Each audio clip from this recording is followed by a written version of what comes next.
حضرت عائشہ رضی اللہ عنہا بیان کرتی ہیں کہ میں نے رسول اللہ صلی اللہ علیہ وسلم سے پوچھا،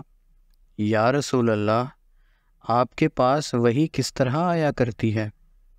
تو رسول اللہ صلی اللہ علیہ وسلم نے فرمایا، کبھی تو گھنٹی کی چھنکار کی مانند وہ میرے پاس آتی ہے، اور یہ یعنی وحی مجھ پر سخت ترین ہوتی ہے،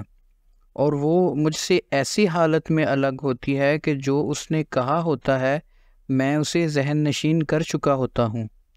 اور کبھی فرشتہ آدمی کی شکل میں میرے سامنے آ کھڑا ہوتا ہے اور مجھ سے باتیں کرتا ہے، اور جو وہ کہتا ہے میں اسے ذہن نشین کیے جاتا ہوں۔ حضرت عائشہ رضی اللہ عنہا کہتی تھیں، میں نے آپ صلی اللہ علیہ وسلم کو دیکھا کہ آپ پر وحی سخت سردی کے دن نازل ہوتی، اور پھر آپ سے ایسی حالت میں جدا ہوتی کہ آپ کی پیشانی سے پسینہ پھوٹ رہا ہوتا۔